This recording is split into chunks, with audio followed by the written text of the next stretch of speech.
Y va a ser- ayúdame, Marco Antonio, para México. El horario va a ser 13 horas Buenos Aires, que debe ser entonces, calculo, una Yo lo tenía. 12, 11 horas México. Las 11 de México. Sí. Perfecto. Volvemos. 11 de México, 1 de Buenos Aires, 17 horas de Francia. ¿Y cuánto tiempo calcula su presentación? Hora y media. Sí. Hora y media. Okay. Hora y media. Vamos a hacer primero una lectura que yo le he propuesto que la haga para poderlo ir traduciendo, de unas 6-7 páginas, y luego haremos preguntas y respuestas. Recuerden cuando pregunten para el momento de llegar guiar, que haremos traducción simultánea, nos va a ayudar Graciela Graham para hacer esa traducción, y a partir de allí, si las preguntas son cortas, es más fácil de ser traducidas, porque luego tenemos que hacer la traducción al castellano. Así que esto sería lo que tenemos previsto hasta fin de junio. Después haremos un corte en julio. ¿Qué cosa? Dale, sí. A las 13 horas en Argentina, Uruguay, Chile y Brasil. Paraguay, Me parece que es otro horario, ¿eh? ¿Cómo? Si es a las 13 horas en Argentina, en México no puede ser a las 11 de la mañana. Escucha, Patricia, sí. A las 13 es en Argentina, Uruguay, Chile y Brasil. Sí. A las 12 en Paraguay y a las 11 en México. Pero lo que digo es que a las 11 no puede ser en México, ¿no? Sí. Son 3 horas. No, 2. Son 2. ¿2 ahora? No, 3. Antes Bueno, eran 3. en el verano no son 3, ¿no es al revés? En Son el 2 horas verano, menos. ¿eh? Son 2 horas menos. Ah, ¿seguro? 2 horas, perdón. Y bueno, son 2 horas. 2 horas menos. Las 11. Son las 11. 11, 12 y 1. Yo me dije 3. ¿Son 2 horas de diferencia? Porque creo Mira, que había volvamos para que quede cambiado bien. y Gabriel nos dijo y cambió. No, pero antes eran 3, ahora son Así 2. 2. Está bien. Entonces, 11 horas de México, Entonces, 10 bueno, en Costa Rica y 18 en Francia. ahí tendríamos para esa actividad desde Tours, Francia.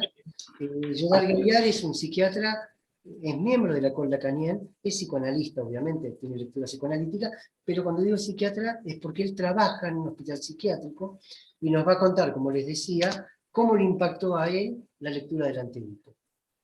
Así que con esto que le estamos diciendo de aquí a fin prácticamente de junio, vamos a dar comienzo hoy a la lectura de lo que tenemos preparado para compartir con ustedes.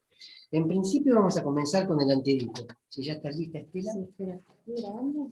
Sí, grabando.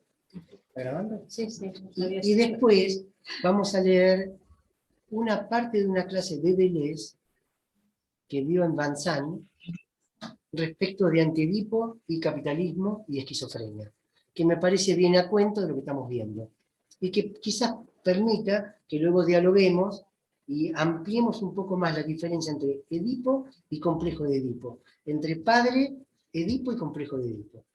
Bien, comenzamos. Edipo es un límite, pero límite tiene muchas acepciones, puesto que puede estar al principio como acontecimiento inaugural, poseyendo el papel de una matriz, o bien en medio como función estructural que asegure la mediación de los personajes y el fundamento de sus relaciones, o bien, al final, como determinación escatológica. Yo te voy a pedir que lo leas de nuevo, como para ir reforzando la idea y avanzar despacito. Porque acá vamos a intentar hacer una diferencia entre hablar del padre, o de la madre, o de lo que fuere, con complejo de Edipo o sin complejo de Edipo. Que nos cuesta mucho pensar que se pueda hablar del papá o de la mamá sin que esté tomado por lo que Freud llamaba complejo de Edipo. Un complejo en Freud es algo así como una constelación de representaciones hipervalentes. De allí la noción de complejo. Entonces, poder hablar del padre sin Edipo. Lo dejo subrayado. ¿Será posible? Lo dejo para el debate posterior. Volvemos. Edipo es un límite, pero límite tiene muchas acepciones, puesto que puede estar al principio como acontecimiento inaugural poseyendo el papel de una matriz, o bien en medio, como función estructural que asegura la mediación de los personajes y el fundamento de sus relaciones, o bien, al final, como determinación escatológica. ¿Sí? Un poquito más. Ahora bien, como hemos visto, solo en esta última acepción, Edipo es un límite. Bueno, de aquí subrayaremos para luego en el debate nuestro la palabra límite. Edipo como límite. Como para ver límite de qué, entre qué y qué. Límite como aquello que detiene, límite como aquello que conecta. ¿Qué quiere decir Edipo como límite? Continuamos a partir de la página ¿En qué página estás? ¿En qué página estás, Estela? 182. 182. Gracias. Y ahora pasamos a lo que Sí, sigue. hacemos recortes, Marco Antonio. Estamos en la página 182, edición castellana, y página 211, edición francesa. Y ahora pasamos a otra página. A lo que sigue. Sí. Con esto no decimos que este límite universal edípico esté ocupado, estratégicamente ocupado, en todas las formaciones sociales. Debemos tomar en todo su sentido la observación de Gardiner. Gardiner es un psicoanalista norteamericano culturalista. Un hindú o un esquimal pueden soñar Edipo sin estar por ello sometidos al complejo, sin tener el complejo. Volvamos nuevamente. ¿Qué dice Gardiner? ¿Un hindú? Un hindú o un esquimal pueden soñar Edipo sin estar por ello sometidos al complejo, sin tener el complejo. Para que Edipo sea ocupado, son indispensables un cierto número de condiciones. 2 puntos.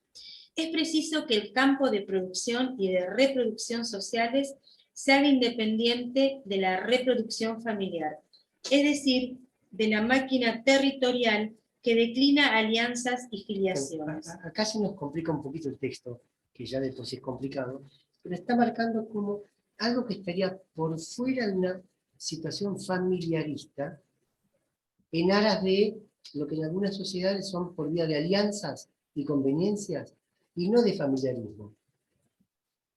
¿Podemos pensar alguna familia que no pase por una relación consanguínea?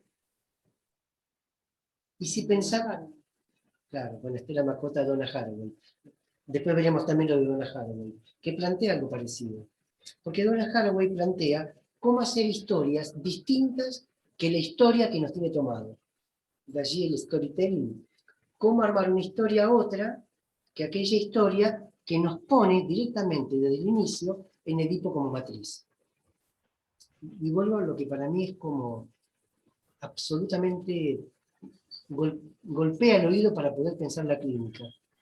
Es decir, que un paciente pueda hablar de su papá sin que eso signifique que esté hablando del complejo de Edipo.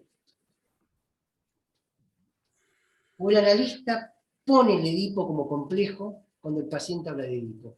Y lo dejo subrayado. Es preciso que en favor de esta independencia, los fragmentos de cadenas separables se conviertan en un objeto separado trascendente que aplaste su polivocidad. Es preciso que el objeto separado, falo, realice una especie de pliegue, de aplicación o de proyección del campo social definido como conjunto de partida sobre el campo familiar. Bueno, es que acá está el tema, ¿no? ¿Se trata del socios, se trata de lo social, o se trata de que el inicio sería la familia como complejo nuclear, como decía Freud, de las neurosis? ¿Podemos sacar el complejo de Edipo y aún así seguir pensándonos como analistas? ¿Es posible que podamos escuchar que alguien hable de su papá o de su mamá sin que tenga ese lugar central y además de complejo? Por esto que señalaba la noción de complejo como una constelación de representaciones muy valientes, que tengan mucha valencia al punto de poder explicar lo que es un complejo. Algo que produce cierto escozor, cierta sin salida. Y vuelvo con esta pregunta. ¿Es que alguien puede hablar de su papá sin que ese papá sea el padre edípico que lo quiere matar o a quien tiene que matar? ¿Es que hay alguna posibilidad de escucha, y estamos hablando ahora de cuestiones muy clínicas, si se quiere, que es uno de los debates que vamos a proponer algún miércoles, es que se puede escuchar a alguien sin poner el Edipo en tanto que complejo. ¿Hay un padre o una madre por fuera de esta noción de complejo? Y acá vamos a hacer un stop y vamos entonces a tomar un texto de Deleuze, de unas clases que dio en Vanzane, que son muy interesantes, ya desde el título que vamos a ir reteniendo, porque si Edipo es un límite, es que se traspase ese límite. Y acá voy al título de este texto de Deleuze. O puede haber derrames. Las clases que va a dar Deleuze en Vanzane, no me acuerdo en qué año, ahora nos dirá Estela, para ayudarme con la memoria, habla de estos derrames del Edipo. La palabra derrames es fantástica, porque si hay un límite, ¿se puede pasar ese límite? ¿Hay algo que lo derrame? Si hay una estructura, ¿se puede ir más allá de la estructura? Si lo queremos pensar en términos de Freud, roca viva de la castración. ¿Hay más allá de esto? Porque en cierta medida la crítica de Deleuze y Guattari es también a la noción de castración. Deleuze y Guattari dirán, siempre con la castración, siempre vuelven a la castración, siempre el falo. ¿Hay algo más allá de esto? ¿Hay derrames? Allí es donde se propondría lo esquizo como proceso. Allí es donde lo esquizo podría derramar, por así decir, a un sistema como el capitalista, que todo lo codifica, que todo lo pone en la bolsa. ¿Hay posibilidad de esto? Bueno, ¿nos contás la advertencia, Estela? Sí, las clases de Gilles Deleuze que se presentan en Derrames entre el capitalismo y la esquizofrenia, en su primera edición castellana, fueron dictadas en la Universidad de Vanzane y abordan los problemas, los conceptos y las tesis que constituyen la serie Capitalismo y Esquizofrenia, el Antiedipo y Eso es lo que nos está ocupando hace mucho tiempo, ¿no? Porque de esto se trataría. Bueno, es que Deleuze puede decir algo más de lo que ya escribió en estos textos que escribió junto a Félix Guattari. Bueno, están estas clases que son muy interesantes. Las clases seleccionadas recorren aproximadamente el periodo que va desde la primera edición francesa del Antiedipo, 1972, y llegan hasta el año anterior a la primera edición francesa de Mil Mesetas, 1980. La presente edición ha sido preparada en base a las desgrabaciones existentes en el idioma original. La traducción, la corrección y las notas han sido realizadas íntegramente por Cactus. Bueno, les comento que quien quiera ir a las grabaciones originales puede hacerlo entrando al portal de la Universidad de Vanzane, buscando las clases que dio Deleuze, y allí pueden acceder de manera gratuita, quienes puedan, digamos, manejar el idioma francés, a ver estas clases que él dio. Yo quise leer la advertencia, porque esto es lo que edita Cactus, pero porque me parecía que situaba muy bien esta cuestión de Deleuze hablando de lo que él produjo junto a Guattari y al mismo. Así que vamos directamente ahora, dejamos la advertencia y nos metemos con la clase. El texto se llama Derrames entre el capitalismo y la esquizofrenia. Recordemos que hemos trabajado muchas veces la palabra entre, que uno de los libros de Melenot se había detenido sobre el entre. Para quienes se incorporan ahora, me refiero al libro de Melenot sobre Moisés, que tiene un capítulo donde él toma la noción de entre, trabajándola desde Lacan, ese entre, y cómo tiene mucha entidad en Deleuze y Guattari la noción de entre texto, entre el pavimento, que es la mala hierba. Bueno, vamos a ir a ese entre capitalismo y esquizofrenia. ¿Sí? Sí, sí, Dale. leyendo otro. Parte 1, capitalismo, psicoanálisis, esquizoanálisis. Y clase 1 tiene otro título que es Capitalismo y Esquizofrenia, Introducción al Esquizoanálisis. Es del 16 de septiembre de 1971. Vamos a ver que se conecta con un poco con lo que hablamos la última vez y la anterior, cuando hablábamos de cuerpo. ¿Qué pasa sobre el cuerpo de una sociedad? Flujos, siempre flujos. Bueno, ella me va a odiar porque le interrumpo cada rato, pero me aguanta hace mucho tiempo, así que puedo hacerlo. Cuerpo de una sociedad. Es que tenemos un cuerpo que pueda ser pensado por fuera de un cuerpo de la sociedad. ¿Es que alguien cree que tiene un cuerpo que esté aislado de ese cuerpo social? ¿Es que el síntoma puede ser pensado como algo individual? o necesariamente el síntoma debería ser pensado como un cuerpo colectivo, más allá de la articulación de cada quien respecto de ese síntoma. ¿Es una cuestión de un individuo o es una cuestión que tiene que ver con un modo de quedar atrapado en un socius? Donde estos flujos que pasan por el cuerpo quedan detenidos. Sí. ¿Qué pasa sobre el cuerpo de una sociedad? Flujos, siempre flujos. Una persona siempre es un corte de flujo, un punto de partida para una producción de flujos y un punto de llegada para una recepción de flujos. ¿Se acuerdan cuando hablábamos de máquinas que se acoplan a otras máquinas? Cuando empezamos con las primeras lecturas de Antidipo, cuando veíamos el inconsciente maquínico. Una persona siempre es un corte de flujo. Y acá hay que poner para mí el énfasis, seguramente habrá más, pero es lo que se me ocurre a mí. Un punto de partida y un punto de llegada. Un punto de partida para la producción de flujos y un punto de llegada para la recepción de flujos. Ahí estaría la conexión, ahí aparece el puente. Exactamente. O bien, una intersección de muchos flujos. Flujos de todo tipo. El cabello de una persona, por ejemplo... Esto lo hemos debatido con Estela, les proponemos también al debate. Por favor, a ver qué piensa, porque no parece, llegamos a un acuerdo. Claro, parece ser algo de Deleuze, que de alguna forma se lo podría criticar, pero escuchémoslo y lo vemos. Dale. El cabello de una persona, por ejemplo, puede atravesar muchas etapas.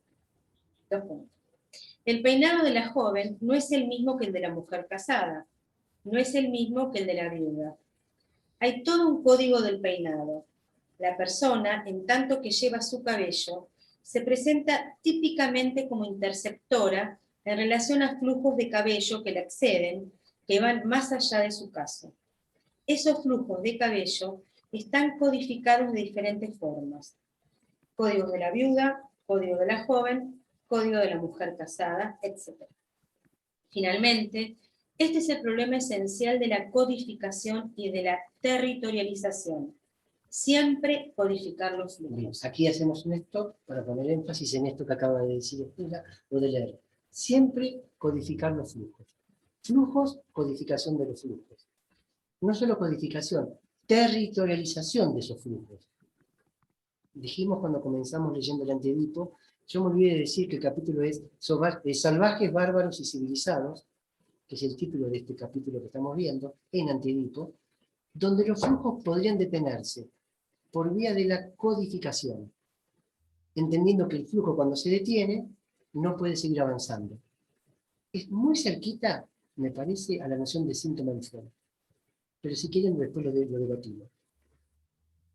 Finalmente, este es el problema esencial de la codificación y de la territorialización. Siempre codificar los flujos. Y como medio fundamental, marcar a las personas, pues ellas existen en la intersección, en los puntos de corte de los flujos. ¿Se acuerdan cuando les hablaba de esta cita que hacía Alush en El otro sexo? Era una cita donde él dice: no se ha estudiado suficientemente el clavo que une los dos maderos de la cruz. Bueno, ahí donde se clava. Finalmente, este es el problema esencial de la codificación y de la territorialización. Siempre codificar los flujos. Y como medio fundamental, marcar a las personas.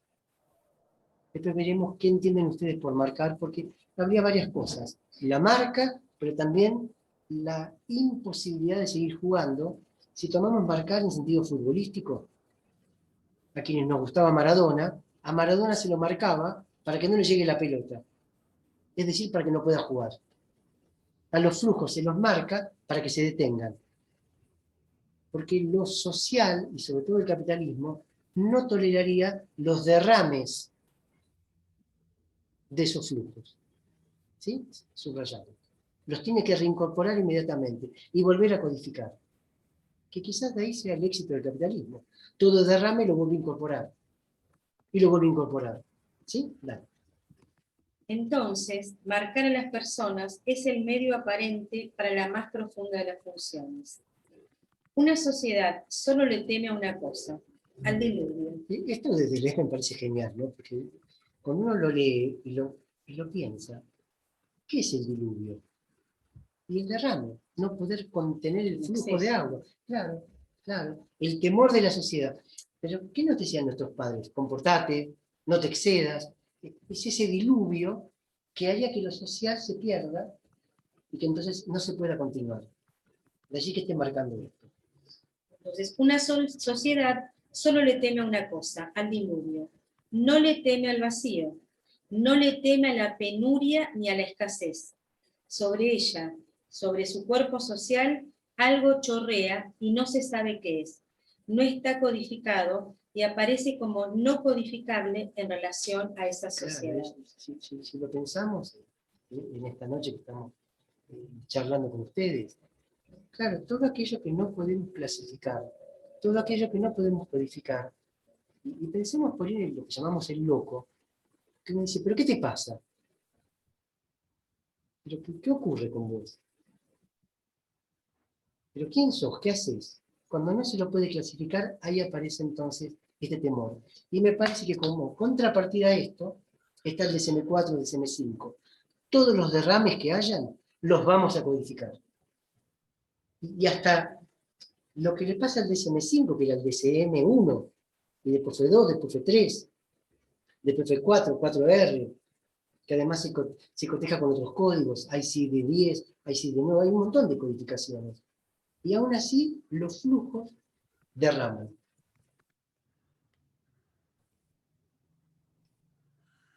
Encontramos algo que se derrumba y no sabemos qué es. No responde a ningún código, sino que huye por debajo de ellos. Todo esto es verdad también para el capitalismo, que cree desde hace mucho tiempo haber asegurado símil códigos. Se trata de la famosa potencia de recuperación en el capitalismo. Lo que decía antes. Cada vez que algo parece escapársele, pasar por debajo de esos símil códigos, vuelve a taponar todo. Añade un axioma de más y la máquina vuelve a parir. Todo a partir, me parece que dice.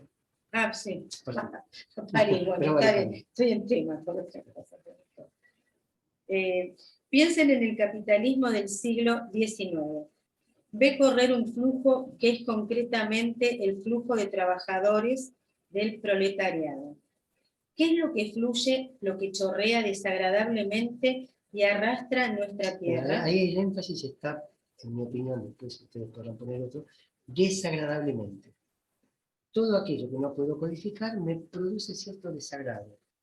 Es desagradable. ¿Sí? La fuerza de eso ¿pero qué es eso que me molesta tanto? Ese otro, si quieren, tan diferente a mí, que me provoca desagrado. Que no sé cómo incorporarlo, cómo ponerlo, cómo pensarlo. Piensen también en la teoría, cuando uno se sale un poco de cierta grilla de la teoría, pasa quizás a ser desagradable por lo que está diciendo. Raro, extraño. O el famoso, eso ya no es psicoanálisis. Entonces, ¿qué es lo que fluye? Lo que chorrea desagradablemente y arrastra nuestra tierra. ¿A dónde va? Los pensadores del siglo XIX tienen una reacción muy rara, principalmente la escuela histórica francesa. Es la primera en haber pensado al siglo XIX en términos de clases. Inventan la noción teórica de clases precisamente como una pieza esencial del código capitalismo. Capitalista. ¿Qué dice? La legitimidad. La legitimidad del capitalismo viene de la victoria de la burguesía como clase contra la aristocracia. El sistema que aparece en Saint-Simon, en Thierry Quinet, es la toma de conciencia radical de la burguesía como clase. Ellos interceptan toda Interpretan. Perdón, no, pero aparte les mostraría, pero está escrito de una manera, ¿cómo se dice? Está mal la impresión, cuesta leerlo, aparte de ellos interpretan toda la historia como lucha de clases. No es Marx el que inventa esta interpretación, es la escuela histórica burguesa del siglo XIX. ¿Sí? ¿Dice ahí? Sí, 1789 es la lucha de clases. quedan impresionados cuando ven correr en la superficie actual del cuerpo social ese curioso flujo que no conocen, el flujo del proletariado. La idea de que eso sea una clase no es posible en ese momento. El día en que el capitalismo ya no pudo negar que el proletariado fuera una clase y coincidió con que encontrara en su cabeza la ocasión para decodificar Bueno, enteramente. acá está, digamos, cómo nuevamente entonces va a tomar esto y va a encontrar cómo recodificarlo. Todo flujo que se escape, de alguna forma, cuando empieza a derramar, va nuevamente a ser tomado y vuelta a ser clasificado o codificado. Nada se le podrá escapar. Alguna vez me acuerdo, no sé si fue Guy Goffet que decía algo así como un yuppie norteamericano con un libro de Foucault bajo el brazo. Ya lo incorporaron a Foucault, ya pueden hablar de Foucault, pero desde otro lugar, quitándole, si se quiere, la subversión de su discurso. Ya no va a derramar, se va a detener allí. Y si lo pensamos desde los discursos que propone Lacan, ese que se dio en llamar el quinto discurso del capitalismo, es el freno de los giros de los discursos. Es lo que tapona, es lo que impide que haya un giro para un lado o para el otro. Es la detención de ese flujo, que no es más ni menos que del deseo. Acá estamos viendo cómo opera el deseo en lo social y cómo luego fija a las personas. ¿De dónde sacamos entonces que el aparato anímico es de una persona y que los mecanismos de defensa son de esa persona? ¿Cómo pensar la histeria fuera de un campo social? ¿Cómo? ¿De qué forma? Bueno, un poquito más y después seguimos. ¿Qué es? ¿Qué es eso que llamamos? ¿Qué es eso que llamamos la potencia de recuperación del capitalismo? Es el hecho de que dispone de una especie de axiomática. Y esta es, en última instancia, y tal como sucede con todas las axiomáticas, no saturable. Está siempre lista para añadir un axioma además que hace que todo vuelva a funcionar. El capitalismo dispone entonces de algo nuevo que no se conocía. Les digo por qué me detengo en esto, ¿no? ¿Es que acaso el capitalismo detuvo al psicoanálisis? ¿Es que acaso hay algún efecto del capitalismo sobre el psicoanálisis que lo pueda tomar como algo que se le derrame y se le escape? ¿Volver a incorporarlo y codificarlo y volverlo, por ejemplo, una psicoterapia? Esta sería la cuestión, la propuesta. ¿Quitarle al psicoanálisis su valor subversivo? En tanto lo vuelvo una suerte de psicoterapia socialmente aceptada. Y cuando digo el psicoanálisis me refiero a nosotros, los psicoanalistas.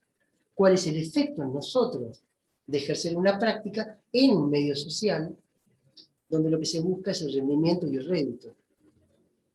Donde el psicoanálisis debe dar ciertas respuestas. Pero no se pierde allí quizás justamente el derrame. Digo esto porque cuando Guattari dice, o Deleuze, hay que esquizofrenizar el campo del psicoanálisis, se refiere a esto, volver a que derrame, volver a que el Estado, o si se quiere, el sistema, no entienda que es el psicoanálisis. Porque cuando lo entiende, lo vuelve una psicoterapia. ¿Sí? ¿Sabes qué? No te acordás, yo no me acuerdo si dicen las tres psicologías, que cuando habla de estos como grupos, por ejemplo, nombra al feminismo en sus inicios, pero cualquier otro tipo de grupo social que, como vos estás diciendo, sale de lo conocido de la norma, lo que hace el capitalismo es identificarlo, como armarlo en un grupo e incorporarlo.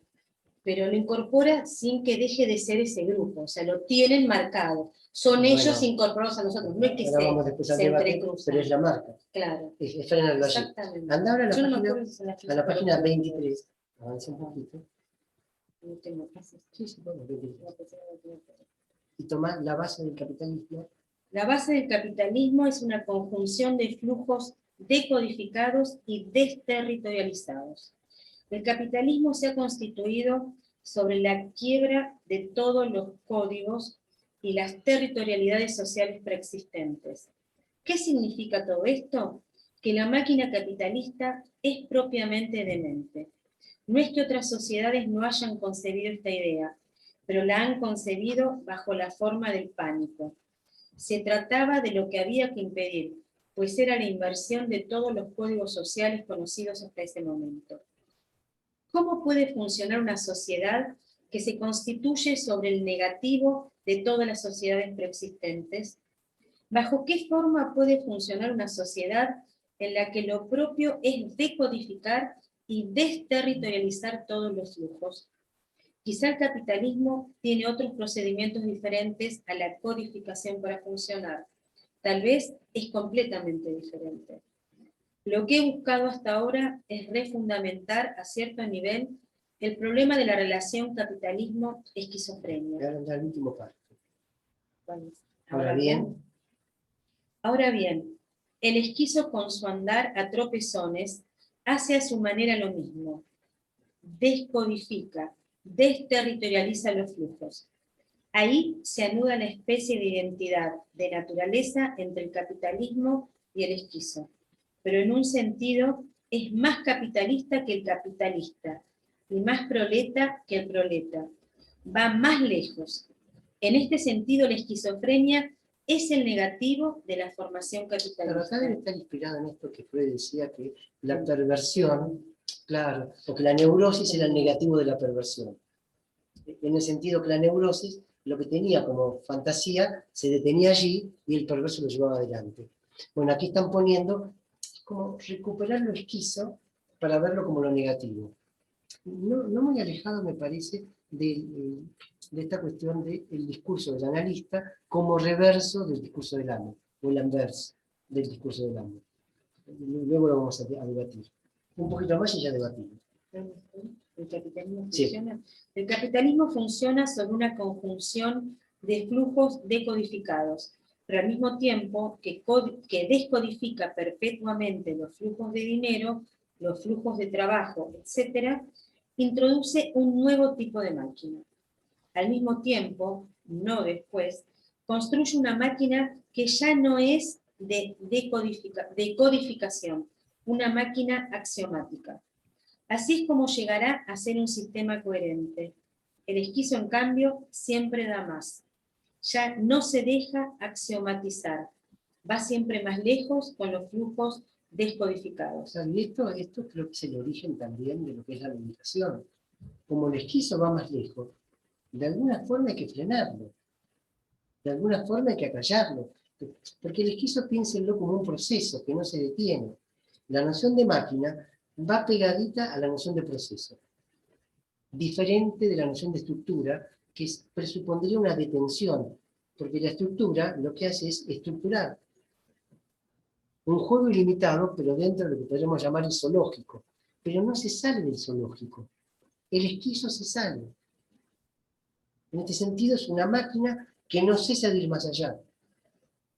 Yo sé que esto por ahí es difícil de pensarlo. A mí me ayudó una de mis nietas, una vez en el club, cuando quería ir al fondo del club. Y yo le digo, ¿para qué querés ir ahí? ¿Qué estás buscando? ¿Qué querés ver? Y entonces me contesta con 4 años o 3 y pico, en ese momento, me dice, no sé, quiero ir. Es el flujo. No es causa y efecto, no es que voy a buscar algo. Es el ir, sin ninguna programación. Bueno, dentro de lo que sería la codificación, todo tiene un porqué. Y lo que no se va a permitir es que no haya un porqué. Bueno, un poquito más y ya vamos al debate. Retomo para que se entienda. El esquizo, en cambio, siempre da más. Ya no se deja axiomatizar. Va siempre más lejos con los flujos descodificados. De ser necesario sin flujos, antes que dejarse codificar. Sin tierra, antes que dejarse territorializar. Hay que estudiar más de cerca la relación capitalismo-esquizofrenia, dándole la mayor importancia. ¿En qué relación están? ¿Es verdad que, y en qué sentido puede definirse el capitalismo como una máquina que funciona a base de flujos decodificados, de flujos desterritorializados? ¿En qué sentido es el negativo de todas las formaciones sociales? ¿En qué sentido la esquizofrenia es el negativo del capitalismo y va aún más lejos en la descodificación y la desterritorialización. Ahora pasa por favor a la página 27. Una página más. ¿La 26 o cuál? 27 pasada, vamos a la 28. Sí, pero no está marcado. Acá. Supongamos que el capitalismo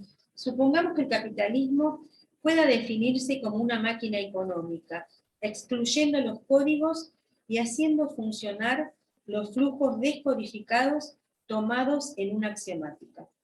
Esto nos permite comparar la situación capitalista y la situación esquizofrénica.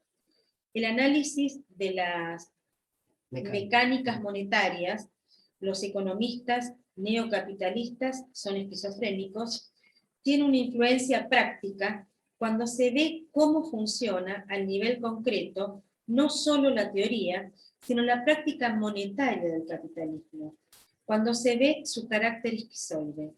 ¿Dirían que esto es totalmente indiferente para la práctica revolucionaria? Yo me acuerdo una anécdota que por ahí deben conocer ustedes, pero a mí me la contaron como algo que había ocurrido en un hospital psiquiátrico en Argentina, en El Gorda. Y era de un llamado loco que tenía, creo que era un perro, que decía que valía $1 millón y que estaba buscando quién se lo pueda comprar. Bueno, el psiquiatra medio trataba de criticar la idea de este delirio de que un perro, o un gato, no me acuerdo, podría llegar a costar $1 millón. ¿Dónde es la sorpresa? Un día llega el psiquiatra tratante y este loco estaba muy contento porque había vendido el perro en $1 millón.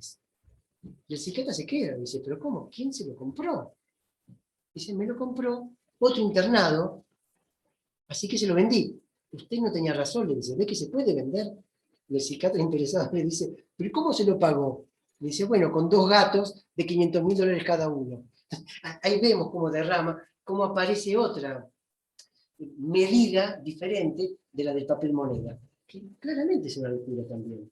Pero bueno, sigamos con esto. ¿A qué remite todo lo que se ha hecho? Acá remite todo lo que se ha hecho en psicoanálisis y psiquiatría.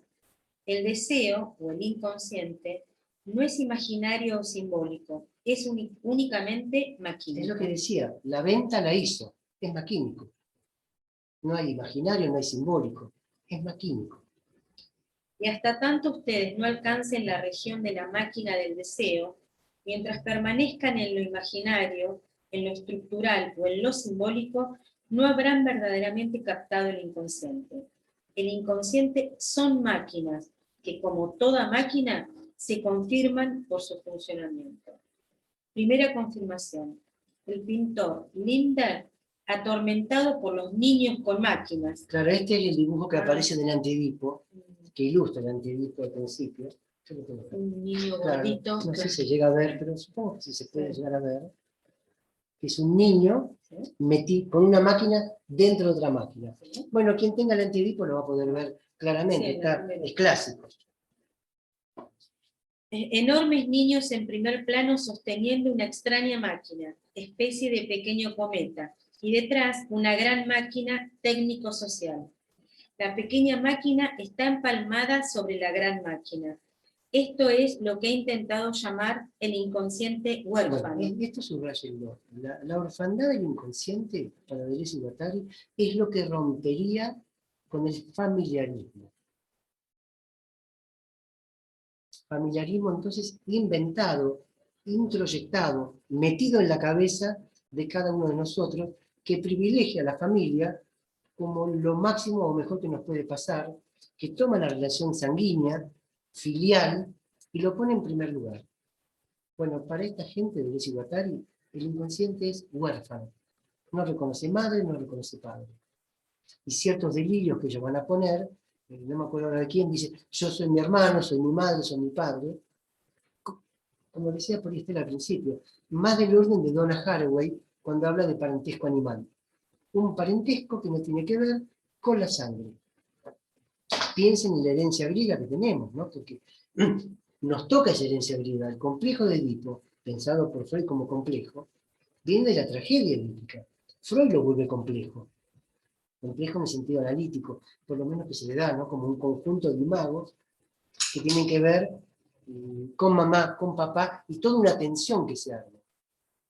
El complejo de Edipo en Freud, sí, tenemos una gata que está tirando un teléfono. El complejo de Edipo en Freud es justamente complejo por esa situación de tirantez que produce, tanto negativo, como decía Freud, como positivo. El mismo Freud después no sabe dónde poner el Edipo. Él dice se va a pique, se va al fundamento, es una larga serie, hasta en mí mismo he descubierto el complejo de Edipo, lo vuelve universal. Bueno, acá estamos viendo que podría no ser universal. Que podría haber relaciones que no pasan por el Edipo. Que para un niño, papá y mamá no son lo más importante. Sucede que para papá y mamá, el niño sí es lo más importante. Y esto fue una conferencia que una vez dio Foucault en Brasil, que había muchos analistas, había analistas argentinos que habían ido a escucharlo a Foucault, y que Foucault decía, bueno, una madre puede estar en un lugar importante, pero no tiene por qué ser un objeto primordial. Y basta ver un chico pequeño que tiene un montón de intereses que en modo alguno pasan por mamá o por papá. Que esto es lo que podría a un papá o a una mamá le puede doler. Entonces el inconsciente huérfano va en esta línea. No hay nada en el inconsciente que tenga que ver con el complejo de Edipo. Por eso, Dale. esto es lo que he intentado llamar el inconsciente huérfano, el verdadero inconsciente que ya no pasa por papá, mamá, aquel que pasa por las máquinas delirantes, que están a su vez en una determinada relación con las grandes máquinas sociales. Entonces, máquinas sociales, máquinas deseantes. No complejo de Edipo y deseo. Socios, máquinas deseantes. Investimento libidinal de grandes conjuntos sociales. Por eso es que se dice que el loco es un denunciante de lo que no funciona en lo social. Que viene a decir, acá está el problema, y no una problemática individual. Más adelante vamos a ver que citan, no va a dar el tiempo hoy, a este texto de Freud temprano, de Lacan temprano, Mito individual del neurótico. ¿Sí? Que es un texto donde también Lacan empieza a pensar, me parece, algo de esto. Puesto que hablar de un mito que es colectivo en algo individual, es ya de por sí un oxímoron, puesto que los mitos no pueden ser individuales. Segunda confirmación. Niederland, un inglés, ha demostrado las máquinas en el caso del padre de Schreber. Lo que yo reprochaba al texto de Freud era el hecho de que el psicoanálisis actuara como un verdadero molino que trituraba el carácter más profundo del tipo, su carácter sociohistórico. Bueno, esto es fundamental, la relación con la historia. No con la historia en el sentido matemático del término, sino con los eventos históricos. Ellos van a hacer un corrimiento de lo que Lacan llama nombre del padre a lo que Deleuze y Guattari llama nombre de la historia. Y en esos nombres de la historia encontraría los quiebres. Bueno, un poquito más y ya terminamos. Cuando se lee a Schreber se encuentra al gran mongol, a los arios, a los judíos, etc. Cuando se lee a Freud, de todo eso no hay ni una palabra. Como si todo el contenido político, sexual, político, libidinal, fuera el contenido manifiesto e hiciera falta descubrir el contenido latente, el eterno papá, mamá de Edipo. Ahora se me con el esquizoanálisis. El esquizoanálisis procederá a la inversa del psicoanálisis. Cada vez que el sujeto cuente algo que se relacione de cerca o de lejos con Edipo o la castración, el esquizoanálisis dirá, váyase a la mierda. Lo que verá como importante es que Schreber padre inventa un sistema pedagógico de valor universal que no gravita sobre su pequeño, sino mundialmente, el Pangymnastikon. Si se suprime del delirio del hijo la dimensión político mundial del sistema pedagógico paterno, ya no se puede comprender nada. El padre no aporta una función estructural, sino un sistema político. Y la libido pasa por ese sistema, no por papá y mamá. Bueno, como es mucha información, vamos a detenernos acá para poder empezar a compartir con ustedes el diálogo de este texto que les recomiendo. Quien lo quiera, lo conseguimos por PDF, así que lo podemos enviar a quien tenga ganas. Le mandan a Estela y Estela lo puede enviar. Es una maravilla, ¿eh? Es una maravilla este texto que va corriendo el énfasis entonces de lo que primariamente podríamos llamar triangulación edípica hacia lo social. Les digo, esto, cuando Ian Denier dio su conferencia aquí en Andamiajes y hablaba de espacios históricos arrugados y mostraba en la fobia de Hans cómo se estaban jugando también acontecimientos históricos, da una perspectiva enorme para poder pensar cuestiones de la clínica. Bueno, aquí me callo y les doy lugar a quien tenga ganas de decir algo. Vos decías si se podía escuchar a alguien hablar del padre sin pensar en Edipo. Bueno, soy no. Seguramente. Era imposible para mí, me parece que caía toda la teoría. Me parece que, claro, estaba armado sobre la función del padre. ¿Dónde estaba el psicoanálisis para decirle que hace eso? No, es Bueno, un me tema. debo estar en- Claro, es un tema que quizás se pueda pensar en algún lugar donde haya algún derrame en Freud, pero me da la impresión que él no puede dejar de pensar en términos, si se quiere, monoteístas. Pero bueno, paso a quien tenga ganas de decir algo. Susana, el micrófono, ¿eh? Ahí. Sí, gracias. Pues antes que nada agradecerles esta lectura que abre tanto y cuestiona mucho lo que uno mismo hace en el consultorio, porque escuchando la lectura de veras toma uno conciencia de lo difícil que es desprenderse de los conceptos y cómo los conceptos se transforman en prejuicios, en una moral prescriptiva, en una... Y entonces pensando en el psicoanálisis, tal vez Freud al principio derramó porque era un outsider respecto de su cultura del siglo XIX, pero luego como el psicoanálisis o cierto psicoanálisis es recuperado, como dicen en este sistema de recuperación del capitalismo, que como tú dijiste, Eduardo, tiene todo que ver con el discurso del amo, con el discurso del capitalista, en Lacan, ese principio de recuperación y de hacer de eso ganancias. Claro. Porque todo lo que derrama finalmente no solo es recuperado, sino que se lo pone a producir.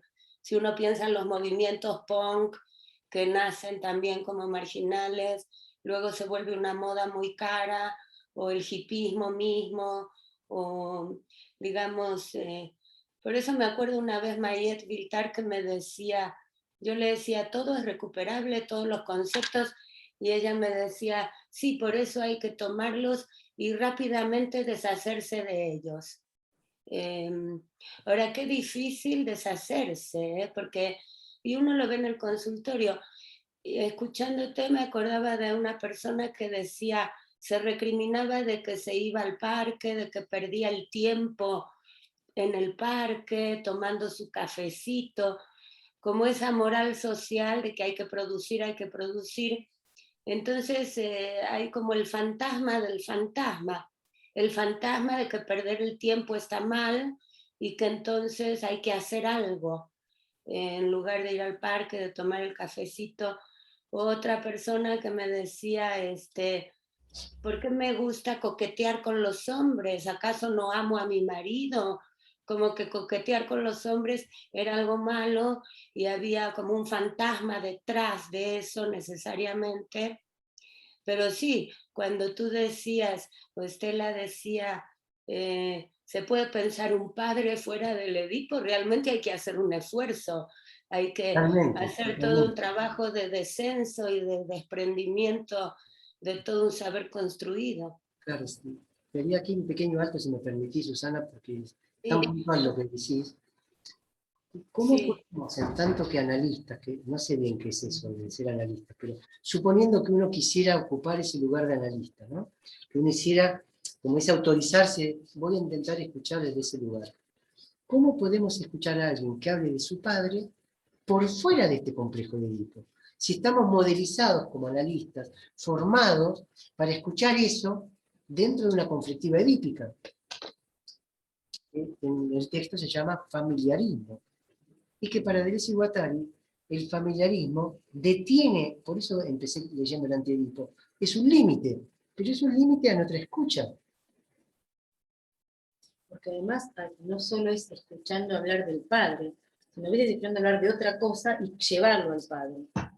Pero claro, Pasa muchísimas veces. pero claro. Se habla del jefe, no, que tiene que ver con el padre. Bueno, lo simbólico. Por eso. Entonces, el padre es el Por jefe. eso. Esa dificultad de poder escuchar desde otro lugar, sin negar que haya una parte donde quien habla del padre hable en esos términos, pero no todo lo que diga del padre va a quedar codificado dentro de eso.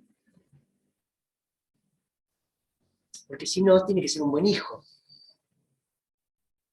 Y no va a hablar mal de su papá. No va a hablar mal, pero con culpa. Por lo que recién decía Susana. Alguien me contaba que faltó al trabajo. Y que se quedó en la casa para descansar. Pero ni bien empezó a descansar, se sintió culpable, porque clavó a la amiga que tiene más trabajo, porque ella no fue. Entonces dijo, le voy a mandar mensajitos para decirle, yo te ayudo desde casa, porque en realidad, dice, no pudo irse del trabajo. No pudo no rendir, no pudo estar sujeta a ser una máquina social de trabajo, que encuentra la razón de su ser en servir para algo. Hay un capítulo en El sexo del amo de Alush, que es el capítulo 2, lo tengo presente porque lo trabajé ahora hace poquito, el viernes pasado, en una conferencia que me tocó dar en Banzán. Se llama ¿Soy alguien o qué? Por lo menos en la traducción castellana. La francesa para mí es más ¿sería alguien o qué? Pero bueno, son debates de cómo traducir. Y cuando uno sabe un poquito de francés, cree que puede traducir mejor que quien ha traducido. Debe ser un error. Pero me gusta más verlo como ¿sería alguien o qué? Donde Alush pone el énfasis en qué. Bueno, lo vamos a adaptar para esta conversación de hoy. Si no trabajo, ¿qué soy? Si me voy al campo, me voy al parque a tomar un café, ¿qué soy? ¿Un vago? ¿Soy algo? ¿Soy una planta? ¿Dejo de ser persona? Si no soy hijo, ¿qué soy? Porque no tengo padre. Si no tengo padre, ¿qué soy? El horror de la gente de pensar. La gente que claro. Claro, hubo un momento aquí en Argentina, quizás vos, Susana, recuerdes, donde se ocultaba si no era huérfano. Que aquí se decían niños expósitos. Gente que se inventaba. Claro, se inventaban un padre, porque daba vergüenza no tener un padre o no tener una madre. O ni que hablar en un momento los hijos de papás separados, que era casi un estigma. Leído desde el Edipo, todo cuanto le pasaba a ese chico era porque los padres se habían separado. Por supuesto que es de modelo que digo, habla más de hace 40 años atrás, 50, pero es así. Y sigue estando de alguna manera en juego esto. Y va a ser problemática de nuestras escuchas, las mamás que deciden tener un hijo sin padre. Porque tienen la posibilidad de tener espermatozoides que le permita quedar embarazada. ¿Qué va a decirle a su hija el día de mañana si todos tienen padre y ella no tiene padre? Son los debates que para mí van a ir viniendo. Ahora, si somos huérfanos en el origen, entonces es lo mismo tener un papá, una mamá, 3 papás, 2 papás. Cuando veíamos la vez anterior a la propuesta que hicimos sobre el goce, que leíamos delante de Edipo, que la privatización comenzaba por los culos privatizados de los cuerpos. Esos culos privatizados también privatizan un padre, mi papá, mi mamá. Y la dificultad de pensarlos por fuera de mi papá o mi mamá. ¿Pero cuántos seres no tienen padre o madre? Alicia quería decir algo, ¿sí? Y Jesús también, no sé si movió la mano, pero Alicia. Sí, estas lecturas que venimos haciendo de Deleuze y Guattari realmente me dan vuelta a la cabeza. Y por ejemplo, hoy se me derraman las palabras. Porque aún intentando hacer por ejemplo, en varios momentos codificar y territorializar estaban, parecían iguales. Inclusive yo puse iguales porque era O. En otros momentos dice codificar y territorializar. Después apareció lo de clasificar, ¿no? Entonces, aún haciendo como un ejercicio de operación, no digo solo de sentido o de efecto de sentido, pero si quiero pensar en las operaciones de transliterar, apostando a la letra, traducir al sentido y después al sonido es transcribir, o estoy diciendo medio... Aún haciendo estas operaciones, ¿qué cobran estas palabras? Es como si... a mí personalmente me ayuda el diccionario de Foucault, el de Judith Ravel, para ciertos conceptos, ciertas palabras, y a lo mejor, no sé si estamos más familiarizados, pero ¿cómo familiarizarse? Familiarizarse, vos decías nombre del padre y nombre de la historia. Ahí decimos, ¿no? Entonces, ¿qué? Transliteramos, trasladamos de un lado al otro.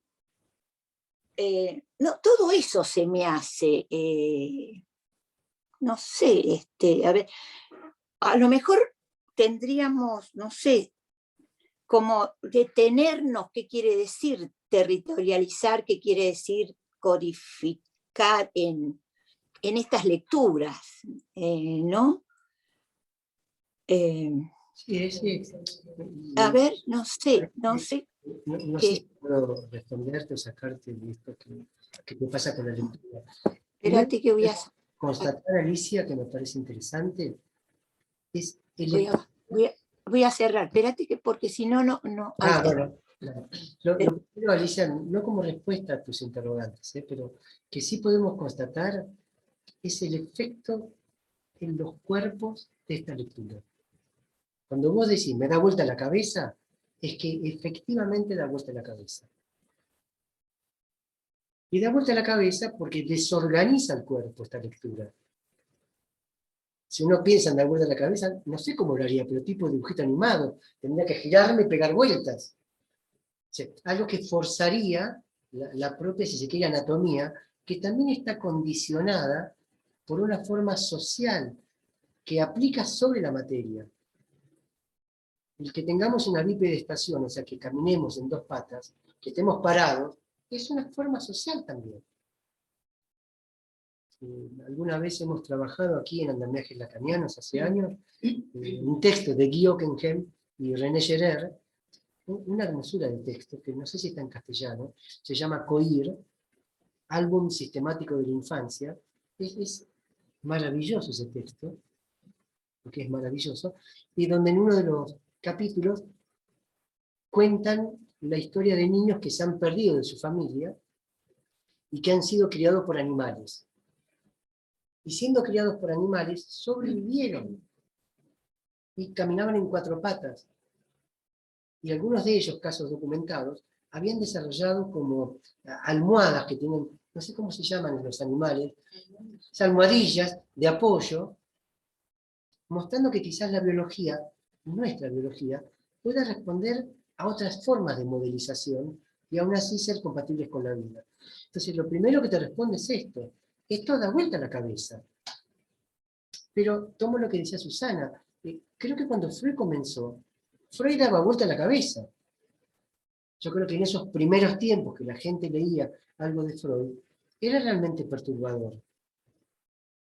Podría haber que preguntarse cuándo el psicoanálisis dejó de perturbar. Porque cuando dejó de perturbar, quizás dejó de ser psicoanálisis. Y se transformó en otra cosa. Claro. se volvió un producto envasado, enlatado. En una charla que daba, yo decía, no es lo mismo nadar en pileta que nadar en agua abierta, en el mar. Cuando empezamos a nadar en pileta, los límites son claros, sabemos la profundidad, no hay olas, estamos en un medio acuoso, pero ya no es el mar. Entonces, efectivamente da vuelta la cabeza. Luego, respecto de lo que vos estás tomando, creo es un texto de Luz, traducí, transcribí, transliteral, texto que era letra por letra, creo.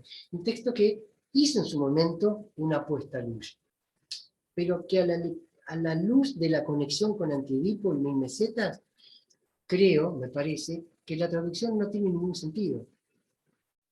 Puesto que el inconsciente, al ser maquínico, no es metafórico. Si queremos atenernos a la lectura, más allá de lo que pensemos respecto de lo que estoy diciendo, ¿estemos de acuerdo o no? Si el inconsciente es maquínico, no hay ninguna operación a traducir, puesto que el inconsciente, en esta lectura, no tiene otra cosa que decir más que la máquina misma que produce. Es un proceso no metafórico. Con esto se nos cae la idea de fantasma,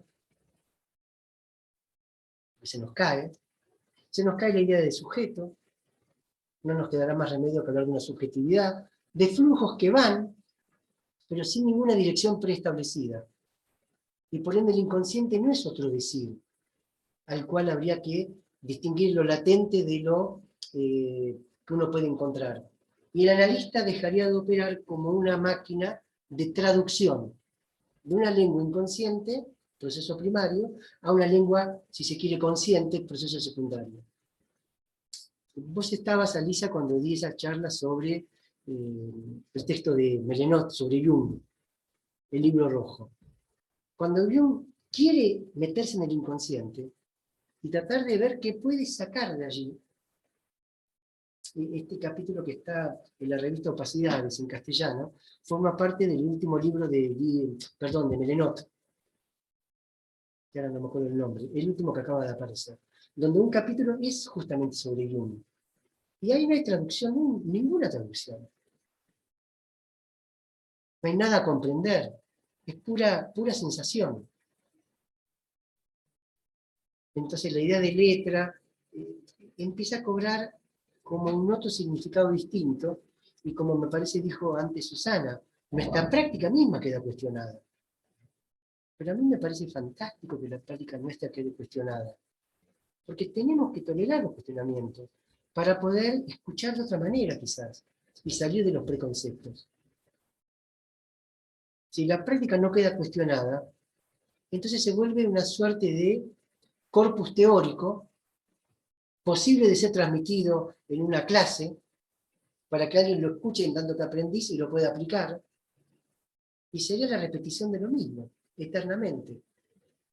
Y ahora me callo, Alicia, hablabas de lo familiar, y es un poco Freud cuando dice que lo familiar deviene infamiliar, que es la idea de lo siniestro.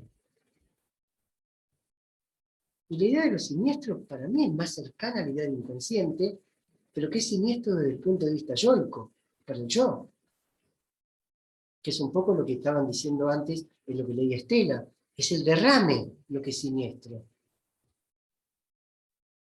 Pero se dice en biología que flujo que se detiene, flujo que se estanca, entonces infecta. El Edipo es esa infestación. De alguna manera estamos infectados de Edipo. Por tomar algún tema, digamos, que ahora estamos en pandemia. Hay una pandemia de Edipo. Hay un virus edípico por todos lados. Todo es papá, mamá, y pareciera que no se puede derramar eso. Bien, me callo aquí por si hay alguna otra Sí, pregunta. Marco Antonio quería hablar. ¿Está? Hola, ¿qué tal? Marco Antonio. Sí, en este capítulo que sugirieron para hoy del Antiedipo, hay una parte donde se habla del incesto y cómo en algunas comunidades primitivas, como si eso no funcionara, ¿no? Me hizo recordar algunos discursos que he llegado a escuchar de padres que durante años tienen relaciones sexuales con sus hijas, de alguna manera autorizados por la madre, para que siga siendo el sostén económico de la familia y no se vaya de la casa. Sí. Algunas personas logran poner, me parece, distancia de este suceso, ya no nombrando como padre ni como madre esos personajes, pero no sé desde Deleuze y Guattari qué dicen a propósito, por ejemplo, de este tipo de experiencias, cómo nombrarlo, si deja de ser incesto ya para ellos, cómo, no sé. Pones un tema altamente difícil de responderte, ¿no? Primero, quizás yo no quiero quedar como defendiendo nada, ¿no? Simplemente quedo como alguien que está tomado por esto. Estoy infectado por esto. Y quizás cuando me lo pueda sacar de encima, pase otra lectura. Yo no encuentro que ellos tomen este tema, pero me parece interesante preguntárselo. Una referencia, primer referencia. Lee Edelman, un librito llamado Mer de Futuro, Sin Futuro creo que estaba publicado en castellano, ese libro, No Future, que creo que era una consigna del movimiento hippie en su momento. Como dejemos el futuro porque el futuro nos lleva a tener que reproducirnos, el futuro nos obliga a dar una descendencia, y en ese libro Lee Edelman dice, hay cosas de las cuales no se puede hablar. Ella ya parte de la base que hay cosas que no podemos debatir. Bueno, yo creo que una cosa que nos es muy difícil debatir, y más en estos momentos, es el tema que vos acabas de traer, el incesto. Y quizás una lectura que uno podría llegar a hacer es que si entonces el inconsciente es huérfano, no habría incesto, que es un poco lo que vos concluís. Pero eso desde el punto de vista inconsciente. Pero en la cultura donde uno está inmerso, sí hay incesto. Desde la construcción yoica, que está tomando los nombres de la historia, sí que hay incesto. Ahora, yo podría decir, ¿qué tiene de malo el incesto? Y me van a tirar con algo, pero no van a poder porque estoy protegido por la pantalla. Bueno, ella me puede tirar algo. Pero uno podría aventurarse, ¿por qué no al incesto? Y es una respuesta que le da Yocasta a Edipo. Cuando Edipo está muy preocupado en la tragedia griega, pensando que puede haber matado al padre y eventualmente casado con su madre, Yocasta le dice, dejate de bromar, siempre estás pensando estas cosas, no es tan grave, no es tan problemático. ¿Cuántos han matado al padre? ¿Cuántos se han casado con la madre o con una hermana? Entonces, el tabú del incesto, problemática de Freud, que permitía construir lo social, ¿no es acaso también una manera de Freud y de Darwin de pensar una historia respecto del origen? Por eso a mí me quedó muy golpeado en el oído lo que dice Donna Haraway. Otras historias para poder pensar el origen o para poder continuar. Entonces, no sé qué te puedo responder de esto. No es que digan algo respecto de esto. Pero cuando estás leyendo eso, se refieren a sociedades que están, digamos, haciendo un intercambio respecto de las mujeres para armar lo social, donde no sé si el incesto con otra formación social sería mal visto. Y ya me callo y creo que Alicia quiere decir algo. Le preguntan a Foucault, ¿sí? Monsieur Foucault, ¿usted cree que un profesor homosexual es mejor o peor que un profesor heterosexual? Responde Foucault. No veo ninguna diferencia entre uno y otro, dice. Será según su capacidad y no su condición de elección sexual. Así que sea gay o no sea gay, es lo mismo respecto de su capacidad pedagógica. Pero agrega, depende de donde ejerza. Porque si ejerce en un medio donde la homosexualidad está condenada, va a ser muy difícil para él y para los alumnos que lo vean como profesor y no como gay. O sea que pone el énfasis en lo social. Claro. ¿Sí? Imaginemos que estuviéramos en una sociedad donde la violación no tuviese el estatuto que tienen nuestras sociedades. O la pedofilia. Te digo porque es un debate enorme, Claro. que está dentro también de lo que debatieron Deleuze, Guattari y Foucault. Hubo estos debates. ¿Sabés, Marco Antonio, de qué los acusaban? Cuando armaron lugares libres para recibir a jóvenes. De pedofilia. tanto a Foucault como a Guattari como a Deleuze y a otros más, a un director, porque habían armado lugares donde podían ir delincuentes, gente que se iba de la casa, y los recibían. Esos derrames no fueron tolerados, de hecho hay una película sobre esto, y a partir de una publicación que dirigía Foucault, Guattari, que fue secuestrada, que tenía que ver con 3.000 millones de perversos, donde, claro, un escándalo daba a entender que todos somos perversos, y eso ya fue un derrame demasiado fuerte, al punto de ir a retirar las ediciones. Entonces son problemáticas que, por lo menos creo, entre los que estamos en esto, para no decir nosotros, nos lo podemos preguntar. Cuando Freud hablaba de sexualidad infantil, ¿fue realmente un problema hablar de sexualidad infantil? ¿Cómo iba a hablar de masturbación de un bebé? Hay que ser un degenerado para pensar eso. Si eran querubines. Hay que estar mal de la cabeza para pensar que los chicos tendrían sexualidad, si son inocentes. Entonces creo que son estos debates que nos tenemos que dar sin prejuicio y sin buscar que esté bien el incesto o que esté mal. Y preguntarnos. Bien, creo que hay preguntas en el caso. Susana le había levantado la mano, creo, y Alicia. Bueno, Susana y después Alicia. Sí, nomás creo que no es nada más un problema del psicoanálisis, del psicoanalista, el hecho que los conceptos nos tapen los oídos y no podamos escuchar esos derrames, porque también la cuestión es que los conceptos, el Edipo, supongamos, se echa a rodar y se vuelve real. Entonces ya no importa si el analista escucha o no, el paciente ya lo asocia con el Edipo, porque el Edipo ya es un aparato armado que ya se realizó. Es como que el concepto termina por cobrar un carácter real y volverse, pues, una especie de, pues sí, una máquina para retomar los elementos de Deleuze y Guattari que se pone en marcha y que, bueno, se realiza, las personas se ponen el saco. Sí, yo me acuerdo una vez que hace muchos años, creo que la primera vez que vino Marie-Claude Tomás a México, hará, no sé, 20 años o algo así, que yo me quedé con el ojo cuadrado cuando no sé qué, alguien le preguntó y ella dijo, no, yo cuando atiendo a un niño a mí no me importa lo que diga la madre, a mí no me importa ni cómo fue el embarazo, ni qué pasó, no me importa nada de eso. Y en ese momento yo no entendía.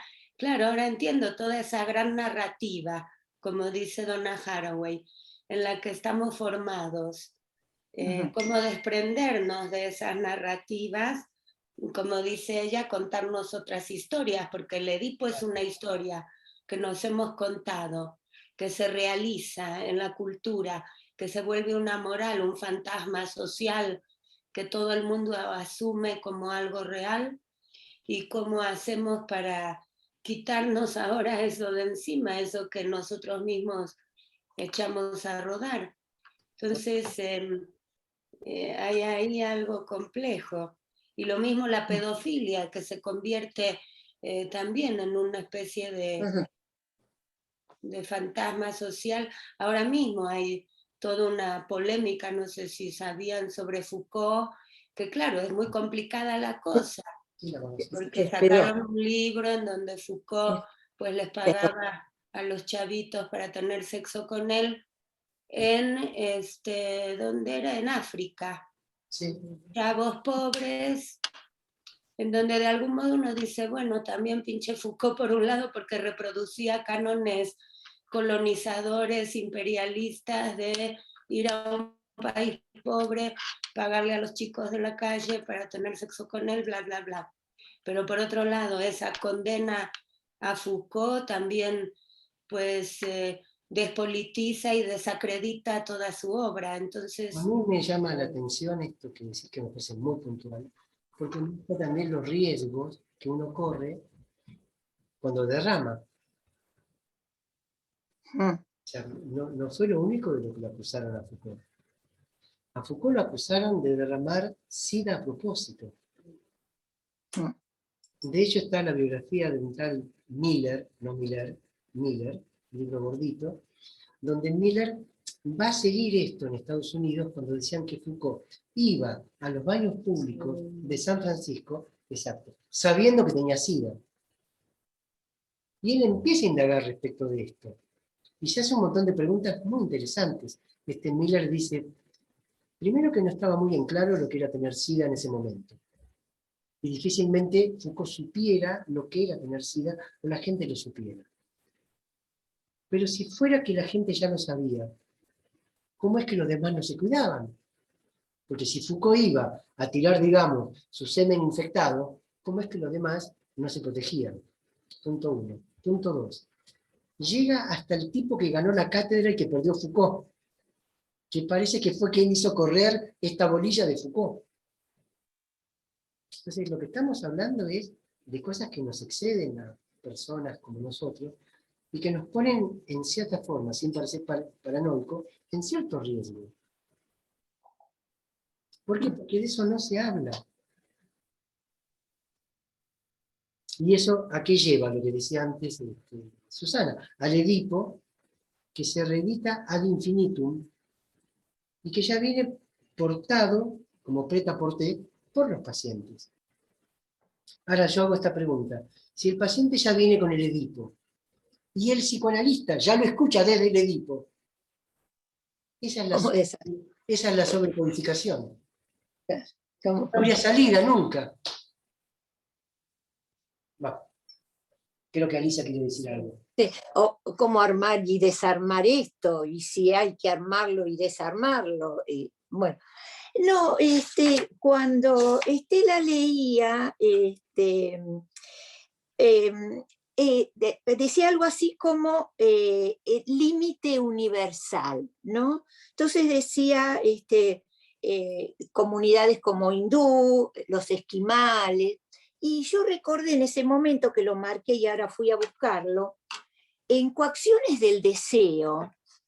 En Coacciones del Deseo. ¿Es Winkler? ¿Cómo se llama el autor? Sí. Sí, no. Ahora tendría que buscarlo, pero es interesante, lo voy a decir más o menos, pero una comunidad, no sé, qué tipo de comunidad habría que ver, el tema de una especie de bautismo, las madres con el hijo varón, un felatio. Entonces ahí, cómo uno tiene una estructura, más allá de esto de si está bien, está mal, si es esto, si no, Claro. poder escuchar estas experiencias, estas comunidades. Entonces, esto es un poco lo que nos viene abriendo la cabeza para poder escuchar, para podernos seguir dando vuelta, ¿no? Que nos abre la cabeza para seguirnos dando vuelta. Claro, porque esto que decís también tiene esta importancia.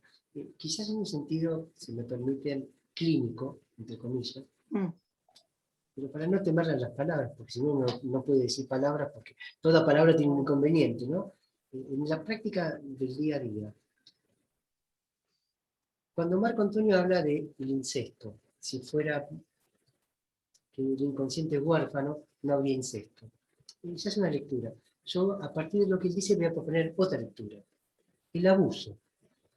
Si el abuso, por ejemplo, de un hermano a una hermana, caso que me ha tocado escuchar, quizás cada uno de ustedes tenga algo de esto en la lotería de la clínica, que es lo que nos llega al consultorio. No tuviese el estatuto de una suerte de crimen moral, porque fue un hermano, que aplasta y produce un trauma aún mayor, el que se pudiera saber que el inconsciente es huérfano, tiene un efecto curativo. Porque no es depreciar lo que le pasó, porque no podés depreciar lo que le pasó a alguien que sufrió semejante experiencia. Pero si lo sexual no tuviese el estatuto de complejo que tiene, las personas estarían con un trauma de por vida por algo que les pasó. Esta es la dificultad que yo veo en lo que hacemos. No se puede depreciar, no se puede desvalorizar a alguien que está sufriendo por algo que le pasó, pero gran parte de lo que le pasó, lo que codificó de lo que le pasó, se constituye en traumático. Y le estropea la vida. Porque este es el punto. Atendemos gente que va a sufrir eso. Y que le va a estropear la vida sexual, de relación, de estar con alguien, por algo que podría no estropearle la vida. Y esto es lo que quiero subrayar. Esto es lo que a mí me despiertan estas lecturas. Que si el inconsciente es huérfano, lo que hubo fue un abuso, obviamente que sí. Pero quizás de sexual no tenga nada, sobre todo para quien fue abusada. Y quizás tampoco tenga de moral nada, para lo cual no tiene por qué avergonzarse. Porque el componente traumático es la vergüenza, es preguntarse si no fue ella quien también provocó esto. Y todo lo que viene conjuntamente con esto. Por esto que a mí me parecen interesantes estos debates. Que tener, ¿no? De decir, bueno, pero clínicamente, cuando viene esto, no es lo mismo pensar el inconsciente como huérfano que el inconsciente edípico. Cuando Freud piensa en lugar de atención flotante, para lo que sería el analista, que lo vuelvo a decir entre comillas, si uno se dejara llevar por esa idea de atención flotante y de no efectuar ningún tipo, digamos, de juzgamiento allí, ese analista comienza a introducir la noción de orfandad. Porque deja de aplicar cualquier sistema familiarista. Porque sería atención flotante. Como en el delirio, como Bueno, igual, claro, esquizofrenizar el campo analítico. claro, o desarmar el Bueno, delirio. perfecto, desmontarlo. Claro. Sacar Bueno, ese componente sí. brutal que Y tiene. Freud no, dice, no hay más delirio en mi teoría que en lo dice, o Lacan cuando dice Lacan la mismo, rigurosidad claro. que tengo, ¿no? La rigurosidad es paranoica. Se espera de la ciencia un delirio nuevo. Sí. Bueno, claro, justamente, pero entonces, ¿dónde está el valor curativo si no en el delirio? En lo nuevo, en lo que derrama. Esta es la potencia de lo que estamos conversando hoy. Conjuntamente con la dificultad de poner el cuerpo para esto.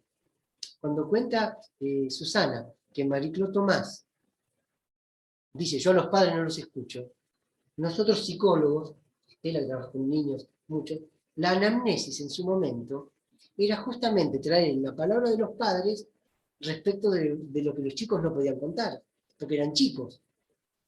Entonces, como los chicos no pueden contar su historia, traemos a los padres a que nos cuenten la historia de ese chico. Y Marie-Claude Tomás está diciendo, no, saco a los padres de la escena. Es decir, usted es huérfano, reconstruya usted su historia, arme usted lo que pueda. Y eso me parece una maniobra política, porque es político, porque atañe a otra política, no edípica, y de alguna forma con posibilidades para ese sujeto niño de poder hablar de otra cosa que no sea papá y mamá. Es una apertura enorme. Y no traducir, transcribir o tal cosa. Y llevarlo a otro lugar. ¿Hay otra pregunta? Susana dijo, ahora no traemos a los padres. Los padres vienen igual, y uno verá si lo escucha o no. Y los padres andan siendo por ahí, claro. Claro, vienen llamando, igual, ¿no? preguntando. Seguro. Susana escribió, y ahora vamos a Erika, que quería hablar, pero Susana escribió en el chat, lo digo por quien no lo haya leído, a veces es más traumático cómo se transmite el trauma que el trauma mismo. Bueno, totalmente. Sí. Totalmente. Erika. Lo que decía recién Eduardo, Hola. que ¿Qué? es traumático. Sí, sí. No decís, Susi, terminás así ya. No, esto lo escribí a propósito de lo que decía Eduardo. Es más traumático, tal vez que los hermanos tengan juegos sexuales o lo que alrededor de eso se dice o se descubre y se avergüenza y se degrada, o los niños que a veces son tocados por el padre o algo, y luego es más traumático hacerlos declarar y toda la cuestión jurídica que se teje alrededor que el abuso mismo. Es siempre caso por caso, pero yo he notado que muchas veces es más traumático toda esa moral, todo ese aparato que se teje alrededor que la cosa misma. La respuesta de la familia, Sí. comentaba en un caso así, la respuesta de la familia a un hecho que podría haber pasado absolutamente como algo más de juego entre primos, por ejemplo, o hermanos, ¿no? Y la respuesta de la familia, ahí sí, el trauma aparece en los chiquitos. ¿Sí? Bueno, Erika, que estabas ahí, queriendo decir algo, te cortamos. Sí, esto que menciona Susi en cuanto a que las o los analizantes llegan con todo un discurso que ya tienen un complejo edípico o que tienen un problema con la jefa y entonces tienen un problema con mamá. Últimamente es muy recurrente, o al menos pasa en mi práctica psicoanalítica, ¿no? Entonces, cuando decían recuperando esto de Deleuze y Guattari, y que por ahí ustedes mismos dijeron la escucha, ¿no? Creo que tiene que ver o se pone en juego una otra escucha. Ahora lo que pasa cuando llega una analizante diciendo que tiene un complejo edípico, entonces hable de eso y entonces es para que se desmonte toda esa construcción de conocimiento, ¿no? Que a mí me parece que sin agredir, a mí me parece que se ha dado mucho en la disciplina de la psicología, queriéndose constituir como crítica y recuperando conceptos, términos del propio psicoanálisis. A mí me parece, por lo que he escuchado, a personas, a chicas, chicos en formación de psicología, ¿no? Y bueno, y que pasa también en el campo, yo soy pedagoga, que pasa también en el campo de la pedagogía, ¿no? Cuando mis compañeras, mis compañeros psicólogos o psicoanalistas, ¿no? Hacen de todas estas terminologías un conocimiento, ¿no? Riguroso. Y entonces también, obviamente, eso participa en que lleguen ya con una construcción, ¿no? Entonces a mí me parece interesante esto que mencionan, recuperando a Deleuze y a Guattari, porque claro, hay que desmontar, ¿no? Desmontar esa cuestión, pero también como, no sé, cuando decían del delirio, pues Freud, ¿no? Decía, diga todo lo que se le ocurra. Claro. Creo que también eso hace que se desmonten lo que señala Susi también, los traumas, ¿no? Que también, ¿qué tanto el analizante se fabrica el propio trauma, ¿no? También, para justificar o para no soportar, sostener su posición subjetiva, ¿no? A mí me pasaba mucho con una analizante que decía, es que tengo mala suerte, siempre abusan de mí mujeres, y siempre le pasaban cosas en torno a mujeres, hasta que le dije, ¿no? Así claramente le dije, ¿a usted le gustan las mujeres? Y entonces ella dejó de ir al psicoanálisis, ¿no? Dejó de ir a su propio psicoanálisis, lo abandona. Y años después, porque hay, ¿no? Me llega un analizante y bueno, con el tiempo me dice, es que conozco a fulanita, ¿no? Que le gustan las mujeres. Y entonces, ahí fue cuando, pues a mí también, ¿no? Me corroboró el por qué se había ido. Bueno, pero bueno, son cosas que nos pasan hablando de clínica. Gracias. No, gracias a vos. Es importante por ahí tomar algo. Lo que las palabras pueden hacer las palabras lo pueden deshacer. El síntoma en Freud es algo que se construye en dos tiempos. Y se construye a veces por un decir de alguien que lo fija, y al fijarlo ya no puede derramar algo y se transforma en síntoma. Pero si hay una especificidad de lo que podemos hacer es que trabajamos con palabras. Y vuelvo a lo que decía antes, lo que las palabras construyen, las palabras también lo pueden deconstruir. Si no, no tendríamos un fundamento para poder trabajar. Sigue siendo una cura por vía de la palabra. No administramos medicación, pero quizás pudimos comprender que algo del decir está en juego en el síntoma. Pero por eso mismo el decir puede desmontar un síntoma. Muchas veces entiendo la lectura de Deleuze y Guattari como un verdadero retorno a Freud. Yo encuentro más cercano lo que leo en Deleuze y Guattari, sin perjuicio de Lacan, que tuvo que partir de otro lugar, y que Guattari es, de alguna forma, epifenómeno de un Lacan. Es porque hay Lacan que hay un Guattari.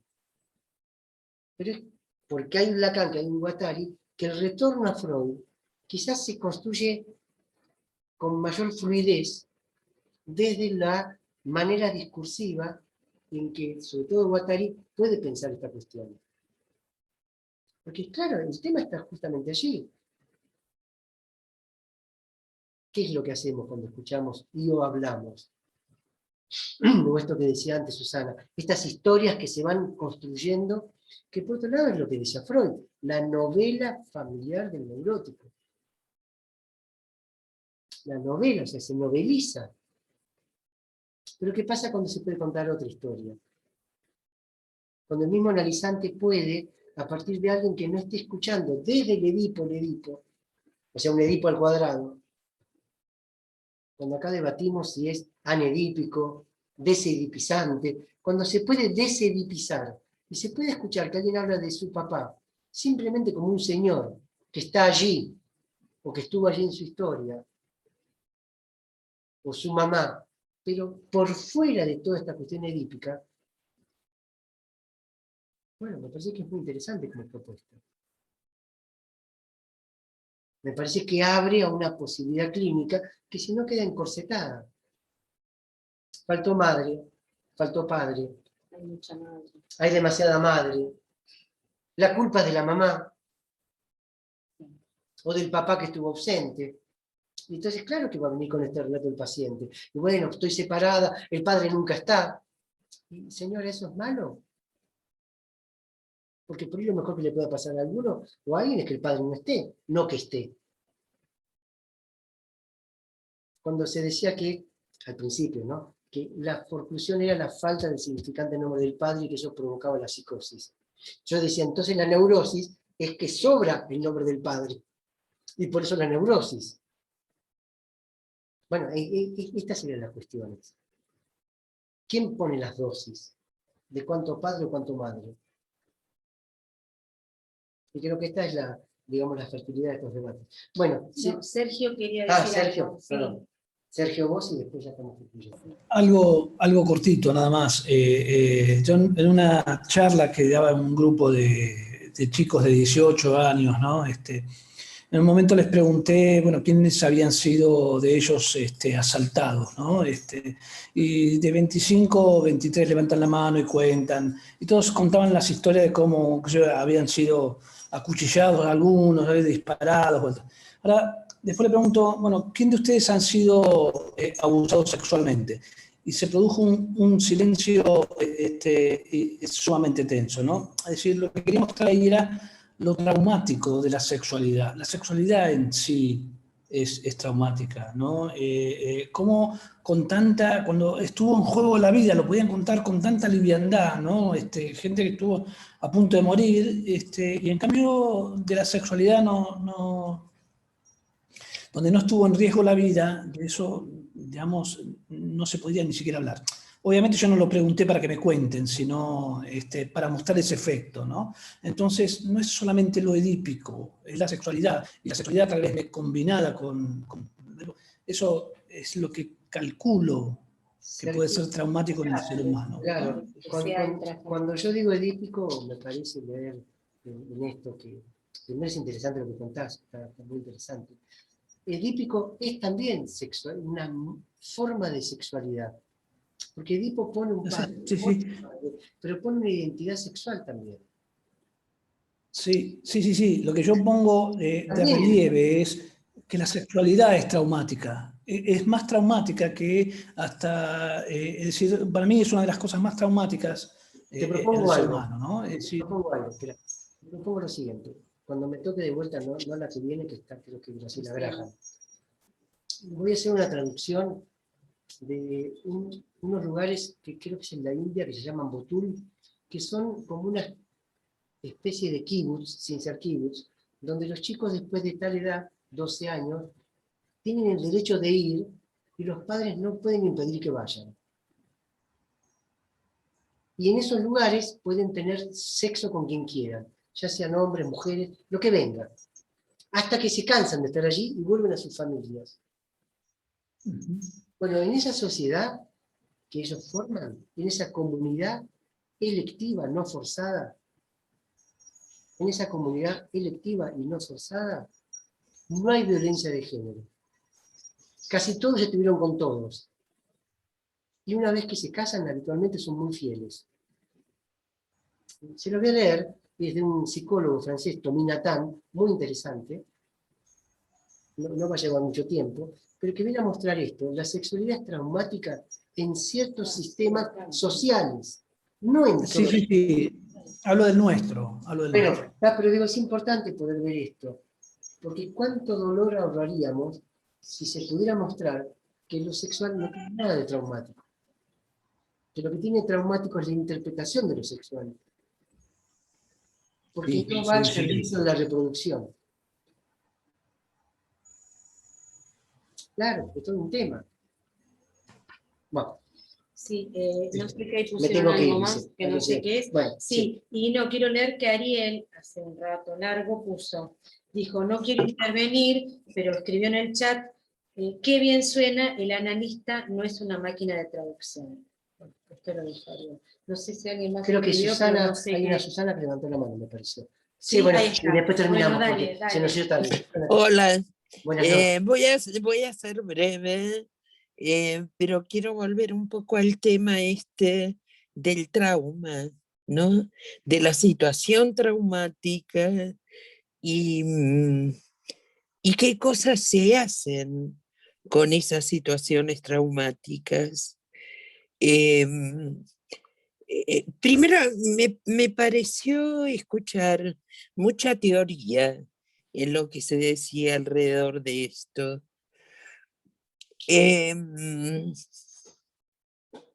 Cuando Freud escribe el caso del pequeño Hans, resulta que uno descubre cuál fue la situación traumática que destapó, que dio lugar a todos los síntomas que presentaba el pequeño Hans cuando se encontró con Freud. Y la situación traumática había sido, no sé, 2 meses antes, había pasado mucho tiempo. Me parece que esto es importante porque de algún modo conecta lo que decía Eduardo con lo que decía en la última intervención acerca de que lo verdaderamente traumático es lo sexual, ¿no? Y lo sexual, ¿por dónde aparece sino jugado en relación a los personajes, a las historias, a los objetos que rodean al niño o al joven? Entonces, me parece que lo que quiero decir es que la situación traumática es una construcción, y es una construcción que depende de que lo escucha. Y que las historias a través de las cuales ese trauma se podrá resquebrajar y construir caminos de salida, hacer vías de salida, desterritorializar de algún modo, ¿no? Todo esto que se produjo entre la mamá, el papá, el pequeño Hans y Hannah, darles vías de salidas. Y me parece que eso es lo que hizo Freud con Hans, ¿no? Tanto, sí. No, lo que te quería proponer por la hora, porque es muy interesante el debate que estás trayendo sobre Hans. Me gustaría tomar más tiempo y no apurado por tener que terminar, como para dejarlo para algún miércoles, que me parece interesante porque me parece que el elemento traumático en Hans no es la sexualidad. Es lo que la madre le dice cuando le dice que ella tiene pito. Si uno quiere ver el Edipo como... Pero ¿y eso no es la sexualidad? No, porque no eso es algo que tiene que ver con... Me parece que eso castra la sexualidad, limita la sexualidad. Yo también tengo pito, ahí donde Freud podía de fuga, sí. queda explorado él como el pito que la madre no tiene. O sea, el pequeño, la denominación freudiana de pequeño no es graciosa, pequeño es una manera también de decir al pene. El pequeño Hans pasa a ser, en ese punto, lo que obtura la falta de la madre, y creo que allí es donde queda el trauma. Pero te propongo, porque es muy interesante y da para mucho, de conversarlo por ahí otro miércoles, donde podamos desplegarlo. Dale, sí. Parece que da para un montón, pero sí es un caso paradigmático interesante, toda la cuestión de Hans. Cuando hablaba antes Erika, yo iba a decir que el gran público de Freud al principio eran los pedagogos. No te entendí. El gran público al principio eran los maestros, los pedagogos. O sea, a Freud no le daban bola a los médicos, le daban bola a las maestras. Y de alguna forma Hans, más allá de que viene por este lado, porque se podía verificar en ese momento que lo que Freud decía, que derramaba de la ciencia oficial, se verificaba en las aulas, en la maestra con los chicos. Las grandes derivadoras en quienes trabajamos con niños son las maestras, que son las que perciben que algo está pasando ahí. Entonces yo propondría, como para concluir hoy, lo que dice Susana. ¿Cómo es tu apellido, Susana? Porque no es tu nombre. Dato. ¿Perdón? Dato. Dato. D-A-T-O. Perfecto, Dato, ya está. Susana Dato. Susana Dato, propuesta de esta intervención que ella hace, tomar por un miércoles para hablar de trauma, de Hans, qué tiene de traumático la sexualidad, si es que es traumática, volver a Freud cuando decía, bueno, lo que es traumático para un sistema no lo es para el otro. ¿Por qué sería traumático? ¿Y por qué se juega esto que ella está marcando de manera muy interesante para poder ver qué es lo que ocurre allí? ¿Qué es lo que está pasando? ¿Y cuáles son los intereses del pequeño Hans? Y por ello tomar esa conferencia que dio Ian Denier sobre la jirafa arrugada, sí. que es muy lo propuso acá. Sí. Ah, ¿estabas vos, Susana? No, no estuve. Bueno, no estuve, pero supe, me llegaron muy informes. Bárbaro. Fue muy interesante poder ver eso y tomarlo con lo que dice Susana y cómo lo vamos conectando. Así que les propongo para algún miércoles tomar esto a propuesta de lo que dijo recién Susana, Dato. Y ahora como para nosotros aquí... Está bien. Lo único que quiero decir, más que decirlo, es ponerlo a discusión, diciéndolo, ¿no? Cuando nos encontramos con alguien que llega muy mal, muy desbordado, muy enloquecido, ¿no? Esto nos da, nos haría pensar en que hubo una situación traumática ya instalada en la vida de ese sujeto, o la situación, el trauma, se construye en transferencia. Bueno, esto es lo que plantearía. Es fantástico y es a pensar desde la perspectiva freudiana que estaría inclinado a decirte que sí, pero desde la perspectiva de Deleuze y Guattari, estaría inclinado a decirte que no, porque estaría en lo social. Pero me parece Sí. importante, ¿sabes qué, Susana? El que podamos discutir y debatir y escucharnos unos al otro, porque cada quien tendrá una porción de lo que está diciendo como verdadero. Cuando Susana decía, es una construcción, pero no hay el individuo sino conjuntamente con lo social. Si es traumático para el sujeto, lo es también para lo social. Porque si no está en lo social como traumático, no vendría con esa escena como traumática. Pero quiero dejarlo para el debate. ¿Sí? Entonces, Está bien. Susana, tomaremos un miércoles, Yo tomé nota. que ya acá Estela, que es quien lleva adelante esta parte de andamiajes, de organización, quedará para un miércoles, ¿no? Y quienes quieran el PDF de que yo estuve leyendo, entra a la página de andamiajes, y que hay una parte de notificación o algo así, mandar mensajes, me deja el mail y yo le mando el PDF. Vale la pena leerlo este PDF.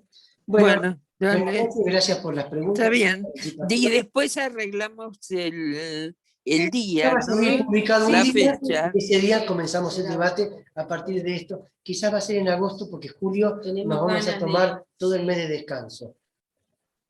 Pero pasa pronto Mm. el tiempo, y lo pondríamos como un miércoles, seguramente el segundo, para que no sea el primero, ya como propuesta de debate. Sí. De acuerdo, de acuerdo. Susana Dato, y Bárbaro. gracias a todos ustedes por estar allí. Nos vemos en algún momento nuevamente. No, y el miércoles que viene con viene. Graciela Graham. ¿Mm? Hasta luego, Bueno, gracias. muy bien. Buenas noches.